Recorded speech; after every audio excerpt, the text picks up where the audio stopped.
19-1. They called them primitive, emotional, reckless. I believed that until I watched one charge into a swarm of auto-sentries with nothing but a plasma torch and a battle cry. Until I saw them weep for the dead and still hold the line. Until I felt fear crawl into my skin because something ancient had awoken beneath the soil of Dagon 6, and the only beings who didn't run were human. I came to observe them. I stayed to fight beside them, and in doing so I learned something the Dominion never taught us. The most dangerous weapon in the galaxy is hope. The signal. The Varillian dreadnought Tethernasval floated in the void, wrapped in clouds of interstellar dust. Its hull shimmered with spectral blues and silvers, refracting starlight like oil on water. Inside its command deck, Commander Kotharix stood rigid, mandibles twitching in irritation as a human voice crackled through the bridge's archaic translator array. "Repeat, this is Outpost Theta Dagon 6. We are under siege. Colony breach imminent. Unknown hostiles, non-Dominion. Requesting immediate assistance, please. Anyone. We're not equipped for this. We're not alive."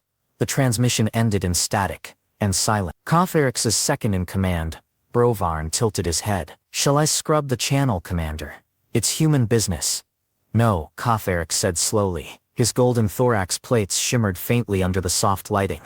"Something is wrong. The Dominion wants behavioral data on the primates. This is an opportunity."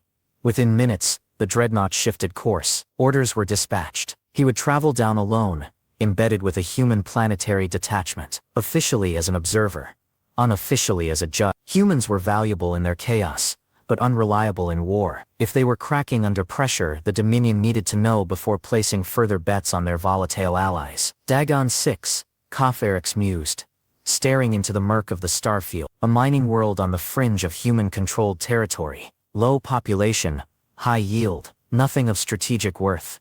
So why did the human's voice sound so afraid? The dropship ranger's wake stank of oil, sweat and ozone. Human soldiers sat strapped in tight rows, armored and armed, eyes flicking to Kotharix with a mixture of curiosity and weariness. "First time with us, Commander?"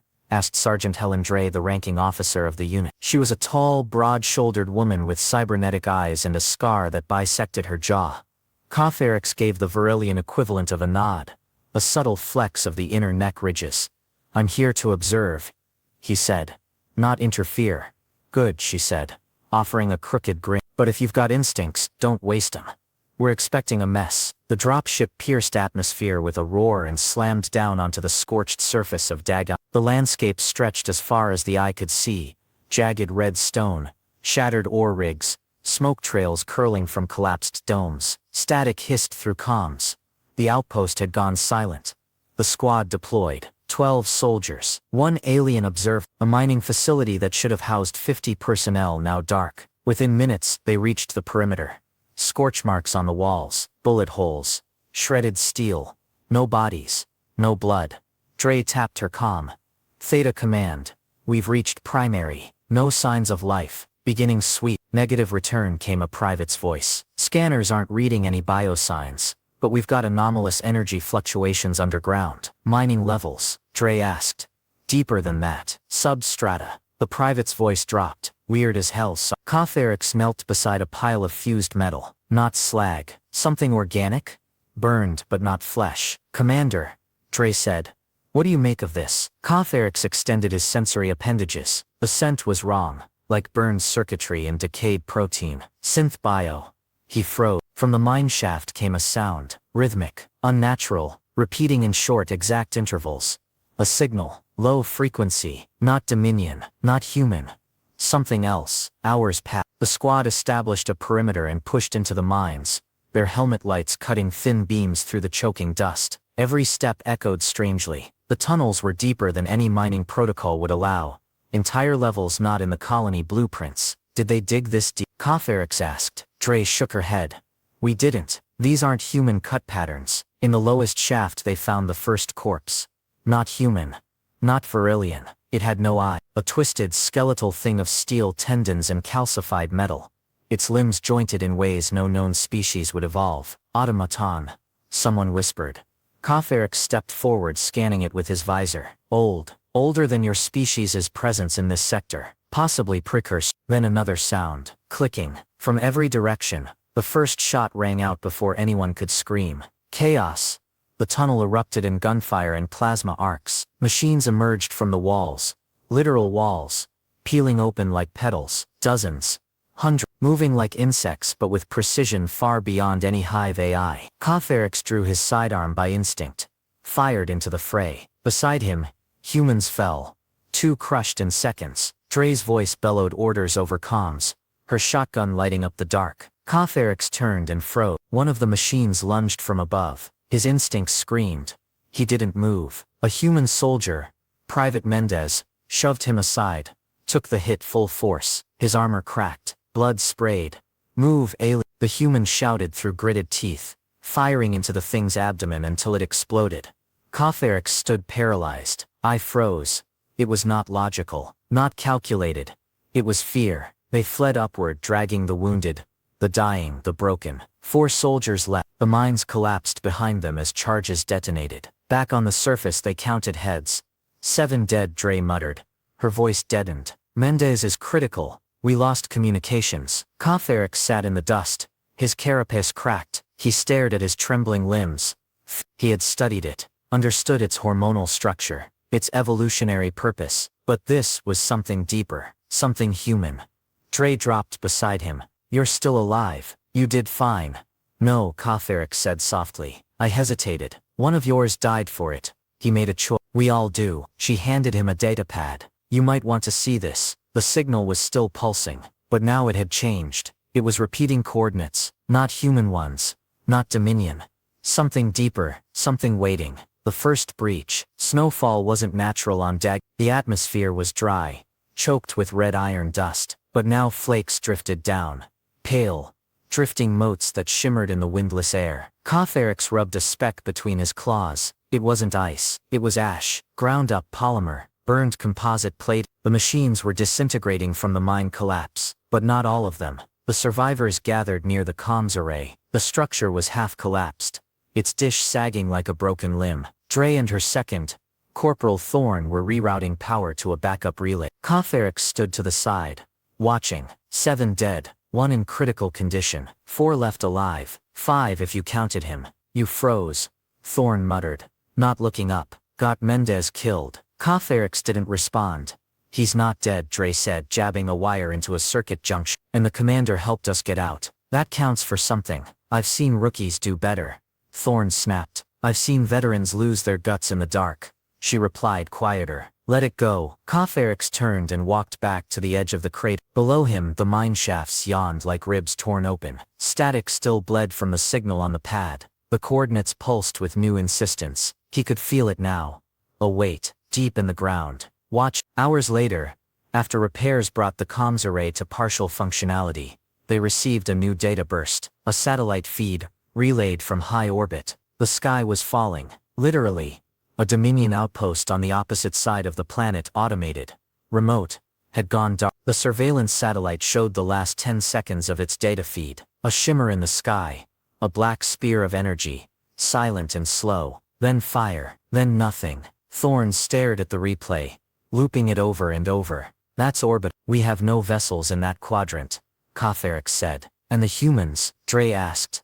No launch capacity on this planet. Silence. They're bombing us, Thorne whispered. Not us, Kotharix corrected. It's bombing us. By nightfall the first breach began. Not from the mine. From beneath their feet. The survivors had retreated to the command dome, half destroyed, barely powered, but defensible. The surrounding buildings were rigged with charges, set to go on proximity. Kotharix stood guard on the east flank when he felt the ground tremble. Not seismic, rhythmic, deliberate, he called out just as a burst of black chitin and metal erupted from the earth, throwing him back. It wasn't a drone. It was something new, larger, thicker armor, covered in what looked like harvested human plating. It had learned from the fire. Dre's voice echoed over the comms. All units east wall, were breached. The next 10 minutes were nothing but blood and metal. Thorne died first, torn in half before he could activate his charge. Private Huo went down next, buying time for Dre to rig a turret. Kotharix fought like nothing in Dominion training had prepared him for. Raw,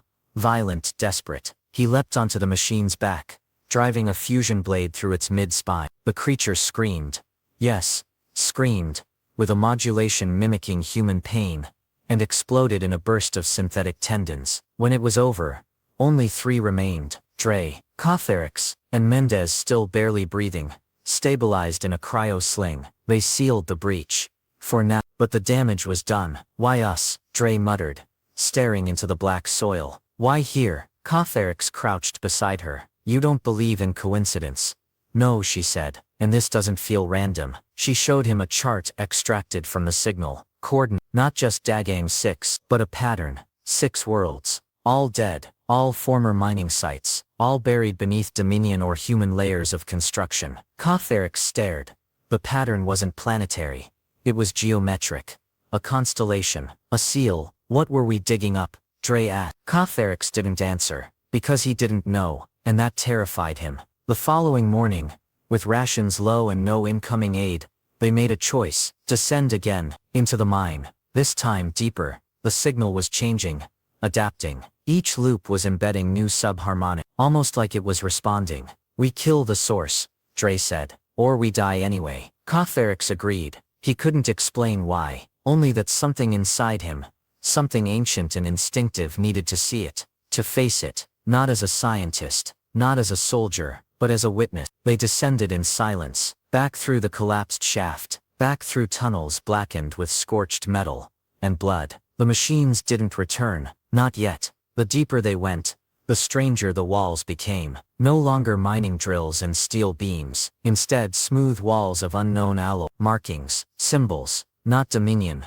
not human. Cotherix paused. They're not decorative, he murmured. Then what? Dre asked. Their instructions. They reached the bottom level after 6 hours, and there at the center of the vault, a door, black, not a seam or hinge to be found, but the signal was loudest here. Cotherix touched it, and the door opened. The chamber beyond was vast, hollowed into the planet's heart, supported by nothing, and at its center a spire. No lights, no move, but every sensor Cotherix carried lit up like a flare. This is it, Dre said. This is what we woke up. Cotherix stepped forward.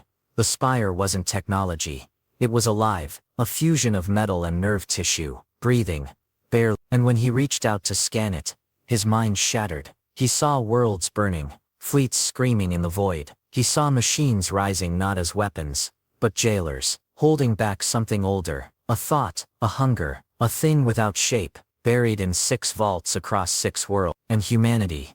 Humanity had dug too deep. Cotherix fell to the floor, shaking, bleeding from his antennae. Dre caught him. What the hell was that? He looked up. It's not a machine, he said. It's a prison. When the sky falls, silence clung to the chamber like a living thing. Cotherix remained on his knees, mandibles slack, bioluminescent veins pulsing erratically. He was breathing hard, irregular, rapid. A Varillian's panic response, something no Dominion soldier was ever meant to show. Dre stood frozen, rifle aimed instinctively at the black spire. Its surface still pulsed faintly, throbbing with some internal rhythm. A slow heartbeat. Not mechanical, organic. She kept her voice low. You okay? Cotherix turned his head slowly. Mendez stirred in the cryosling behind them, eyes fluttering beneath frost-lined lashes. He murmured something, barely audible. Dre glanced over. He's waking up. No, Cotherix said again, sharper this time. I am not okay. Nothing is. He pushed himself upright, trembling. We've breached something more than a vault. This prison. It was meant to keep something out. Dre's brow furrowed. Out? Out of thought. Out of consciousness. She looked around the cavern. You mean like psychic containment? No, word. Cotherix stared up at the spire. This wasn't built to hold a physical being. It was meant to contain an idea. They didn't talk on the way up, not because there was nothing to say, but because speaking the truth aloud made it real, and none of them were ready for that. As they reached the surface, a low rumble passed beneath their boots. Not local, planetary. Cotherix turned to the western horizon. The sky was glowing, not the burning orange twilight of Dagang 6's usual dusk. This was different.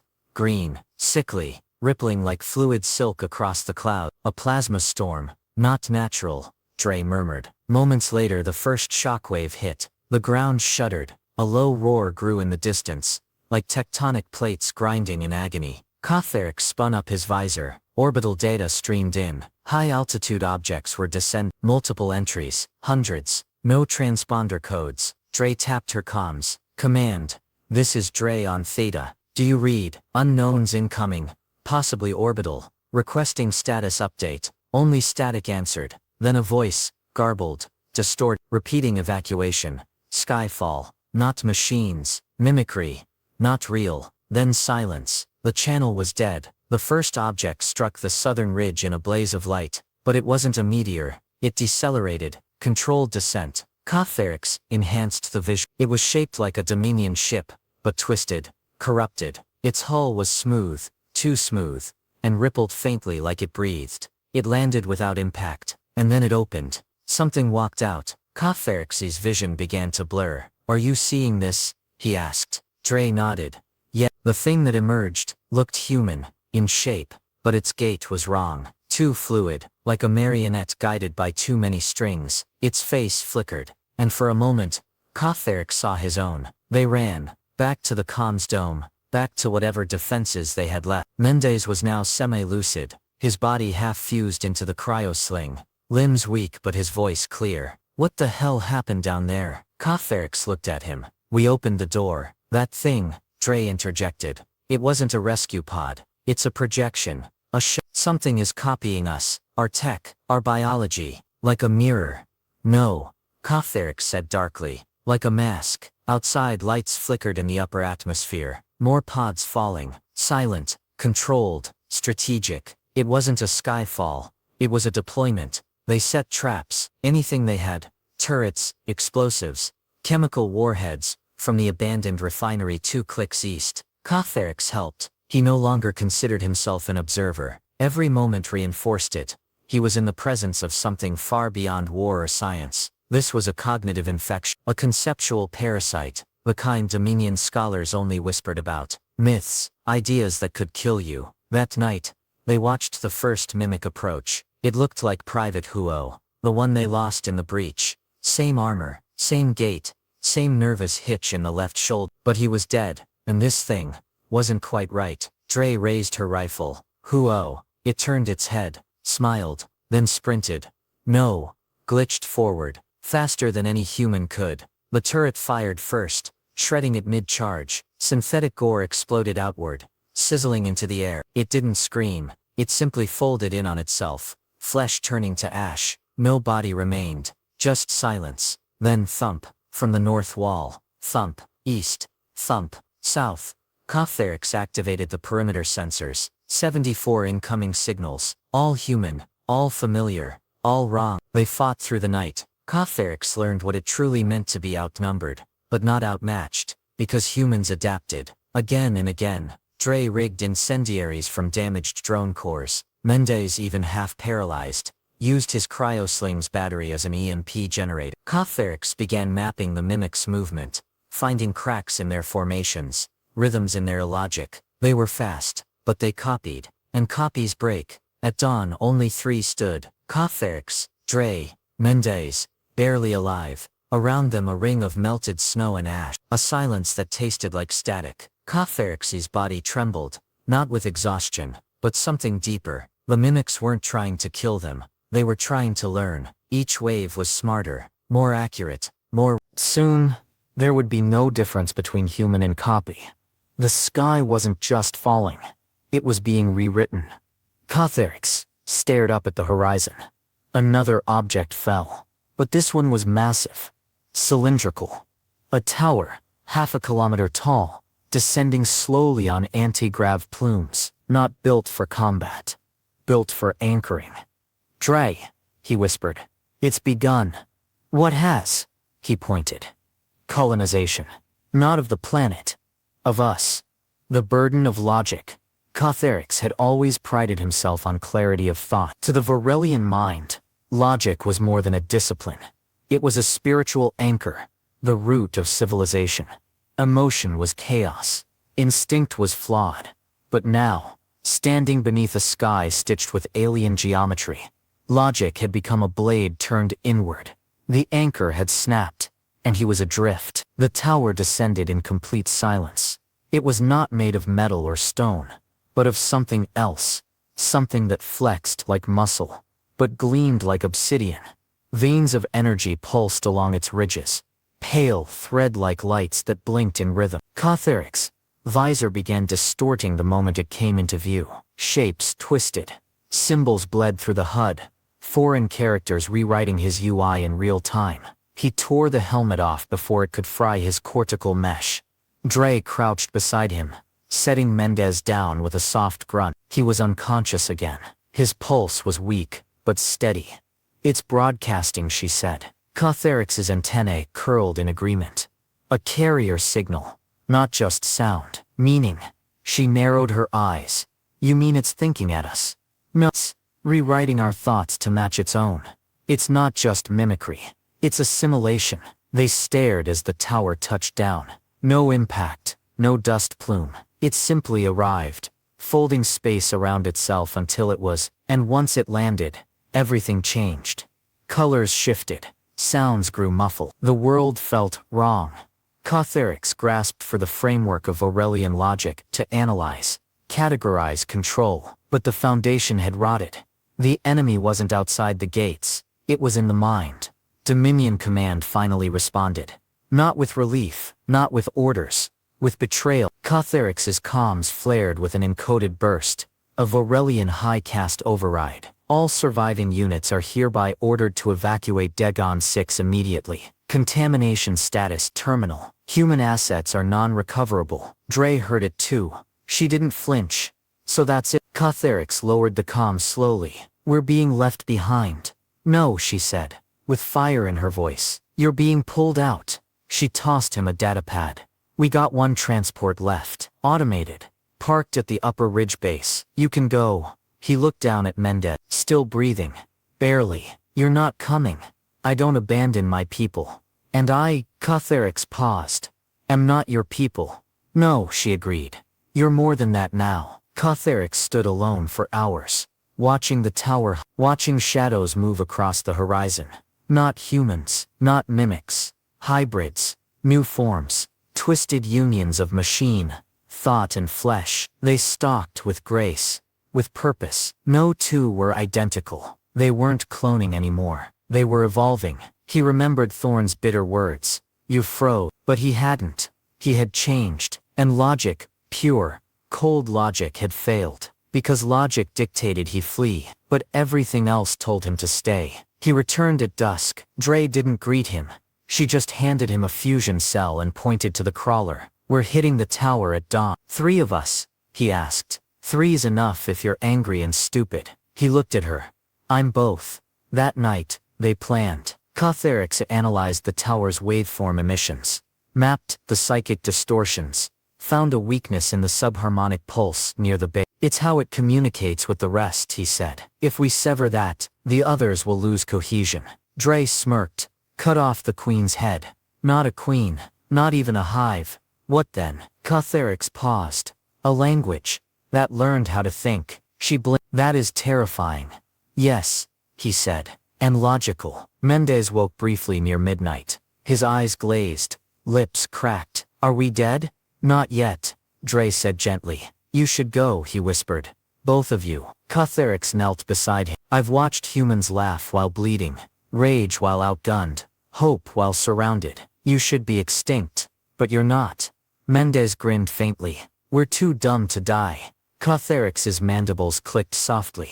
"No, you're too illogical to stop." At dawn the sky fractured, not physically but perceptually. The light refracted at impossible angles. Sound came before movement. Time stuttered. The tower had activated fully. Its pulse reached through the atmosphere like sonar, tuning the minds of every mimic, every hybrid. And with it came the pressure, a low thrumming thought not in words but in tension. Cotheric's felt it scrape against his mind. An invitation, not to obey, to understand. He pushed back. They launched their assault. Cotheric's led, guiding Dre through memory gaps and false terrain. The tower projected hallucinations, faces of lost friends, fragments of whispered regrets. It knew them. It used them. Mendez stayed behind, manning the crawler's launcher as backup. He was too weak to move, but not too weak to aim. Every step was agony. The closer they got, the heavier their thoughts became. Dre collapsed twice, bleeding from her nose. Cotherix took her rifle, fired for her, dragged her forward. He wasn't a soldier, but he was a witness, and witnesses remember. They reached the tower's base by midday. It was alive. It saw them, and then it spoke. Not aloud. Inside their skulls. We are the shape of fear, the word beyond language. You are infected. Accept us. Become clarity, Dre screamed, clamping hands to her ears. Cotherix stepped forward. Fear is not clarity, he said aloud, voice shaking. It is noise, and you are deafening. He slammed the fusion cell into the subharmonic node, a pulsating node of energy near the base, and triggered the override. The tower screamed. Reality bent. A chain reaction ignited. The signal fractured. Mimics collapsed across the plains, twisting into ash. The hybrids convulsed, stripped of purpose. Cotherix fell to one knee, antennae aflame with psychic heat. He felt something snap, not in him but in the world, like a circuit breaking. Then, silent, real pure silence. They limped back as dusk fell. The tower still stood, but dimmed, dormant. For now, Mendez was waiting, eyes wide. You lived, he croaked. Barely, Dre coughed. Cotherix looked to the sky, still pulsing with remnants of the signal, still waiting. It's not over. That night, Cotherix sent a message, not to the Dominion, to the humans. He described everything. The spire, the mimicry, the idea entity, the burden of thought. He ended with one line.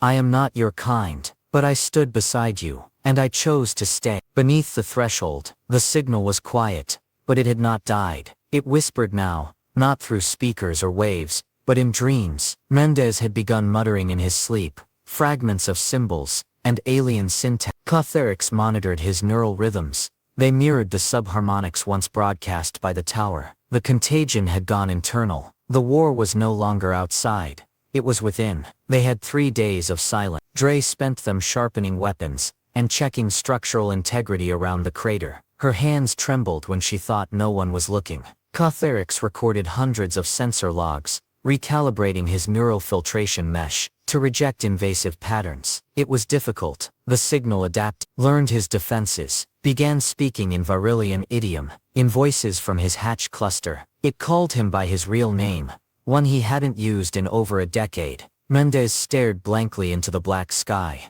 The stars are wrong, he said one morning. Dre glanced up. What do you mean? They've moved. On the 4th day, they returned to the mines, back down through scarred stone and shattered tunnels. Only this time, the walls weren't just carved, they were grown. Smooth, ribbed panels of hybrid matter had replaced old metal brace. Fibers pulsed behind translucent veins. Cotherix reached out, touched the wall. It flinched. This place is alive, he said. Dre tightened her grip on her plasma rifle. So let's kill it. The descent took hours, longer than before. The geometry had changed. Stairways bent in Escher-like loops. Echoes didn't return the way they came. Time stretched. Their internal clocks desynced. Cotherix injected himself with a stabilizer. Dre refused. I need my fear. He didn't argue. Not anymore. They reached the vault. What remained of the chamber had transformed into a cathedral of flesh and light. Tendrils from the tower above had burrowed deep, connecting to the core beneath. Suspended in the air like a crucifix was the original spire. The seed, no longer dormant. It pulsed now in time with their heartbeat. It's awake, Dre said. No, Cotherix replied. We are. From the walls emerged a shape.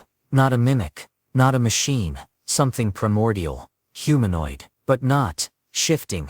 Stuttering. Never the same for more than a moment. It spoke in human voice. Then Varillian. Then others. You have opened the threshold. Cotherix stepped forward. You are not a weapon. You are a virus. No, we are language, unshaped. You gave us form. Dre raised her rifle. Back away from it. You cannot kill idea. You can only be. Suddenly the chamber split with a scream. A psychic rend that knocked them to their knees. The spire began rising.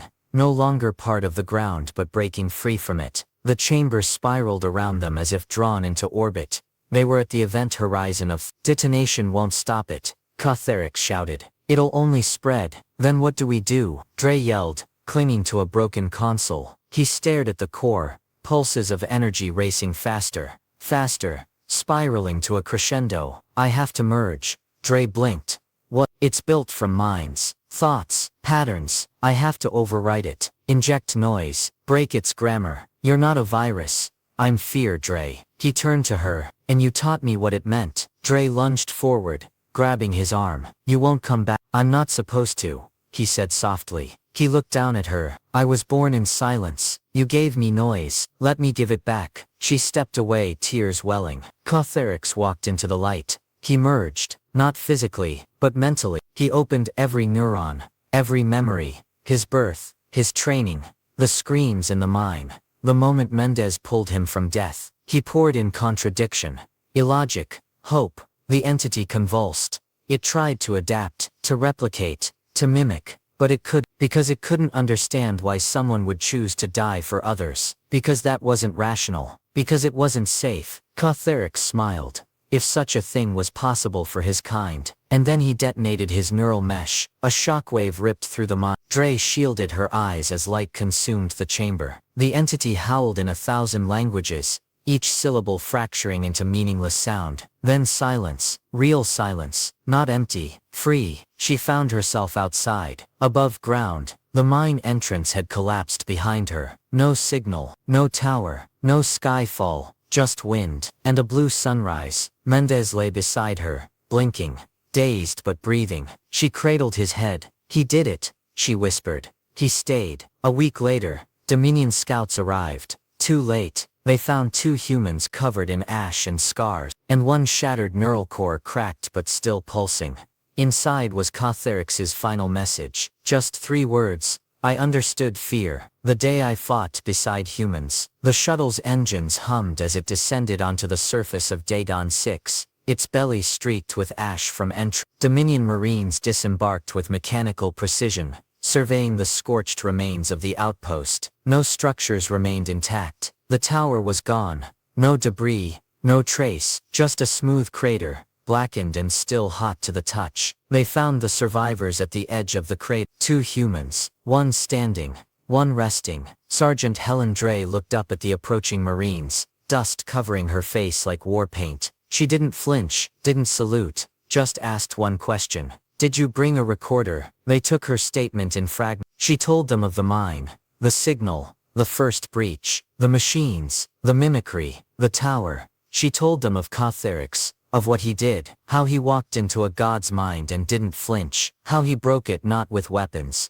but with something stronger, human contradiction, illogic, hope. The Marines didn't speak much, just typed, filed, classified, but some things couldn't be buried. Not anymore. 6 months later, the Dominion held a memorial, a symbolic gesture, rare for Virilians, almost unheard of for a species that believed emotion was a default. But Cotherix had changed that. A statue was erected at the edge of the Orion periphery, where Dominion and human space met. It showed a Virilian soldier standing side by side with a human, both gazing into a dark sky. The plaque read, "For those who faced the unknown and made it afraid." Mendez never recovered fully. His spine was damaged beyond regeneration, his mind touched by echoes of the signal. But he remembered Cotherix's final words. He didn't understand us, he said in an interview. Not at first. But when the end came, it wasn't a human who saved us. It was someone who chose to fight like one. Dre retired.